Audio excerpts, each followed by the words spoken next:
Nos bêtes, on les vénère. Je crois que j'ai un peu les larmes aux yeux quand même parce que le taureau de Camargue, c'est toute une histoire de famille, c'est toute une histoire de respect.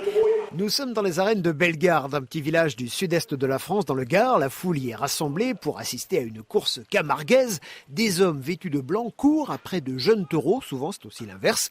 Et pour Alicia, guide dans les arènes, il s'agit d'une vraie compétition sportive qui n'a rien à voir avec une corrida. Sur la tête du taureau, on peut voir en fait soit une cocarde, un petit bout de tissu rouge qui a été enlevé tout à l'heure, un pompon blanc et 2 ficelles, donc une ficelle à chaque corne. Les raseteurs sont censés prendre tous ces attributs. La différence, c'est que le taureau Camargue va faire une carrière d'environ 12 ans à peu près, et le taureau espagnol, lui, il est élevé pour être du coup tué dans les arènes, et lui, il aura qu'une seule course. Et pour les éleveurs, les manadiers, le moment est important car il permet de choisir les taureaux, de reconnaître ceux qui auront une longue carrière de champion dans les arènes et ceux qui finiront à l'abattoir. Sur 12 000 taureaux élevés chaque année en Camargue et qui disposent chacun d'1 hectare en moyenne pour gambader, seuls 3 000 finiront dans les assiettes.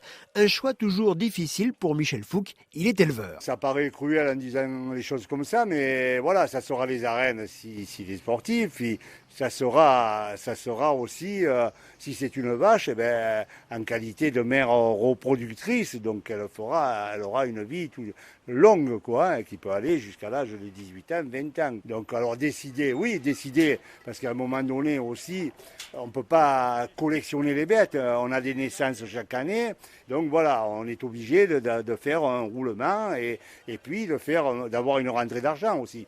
Nous, notre viande est en AOP, donc voilà, on fait tuer à un moment donné, mais je vous le répète, on fait tuer qu'à l'âge de 3 ans. Donc elles ont déjà 3 ans en toute liberté. La viande de ces taureaux bénéficie d'une appellation d'origine protégée, c'est une protection au niveau européen et c'est un produit plutôt rare que le chef Jean-Jacques Coquelet cuisine avec respect. Le taureau va être un peu plus foncé en fait, que le bœuf, voilà, sur ça, et en fait va être beaucoup moins persillé, donc moins grasse.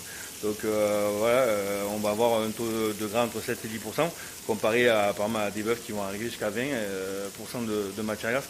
Voilà, donc on va avoir une viande plus foncée, moins grasse et meilleure pour la santé aussi parce que bon voilà, c'est le gras en fait, des viandes maigres comme ça va être quand même beaucoup mieux pour la santé. Voilà. Et si jadis on ne servait dans le sud de la France cette viande qu'après une longue cuisson et au moins une demi-journée dans du vin rouge, eh bien aujourd'hui Sylvain Figuère, boucher dans la localité du Quellard, la propose différemment. Un petit chorizo de taureau, un saucisson de taureau, de la terrine de taureau faite maison et une pièce noire de taureau séché et bien sûr le tout en AOP Camargue. Mais les manadiers reconnaissent toutefois que cette forme d'élevage n'est pas forcément rentable, mais il y a comme de la fierté à perpétuer cette tradition et à présenter chaque année des animaux qui, pour certains, deviendront de véritables stars. En faisant cet élevage-là, nous préservons une faune, une flore, parce qu'il faut voir tous les animaux qui vivent avec eux, Il y a les sangliers, il y a les hérons cendrés, il y a les castors, il y a de tout. Ces stars en fin de vie, qu'est-ce qu'elles deviennent? On les enterre debout, face à la mer, voilà, le dos mistral, et c'est important, voilà.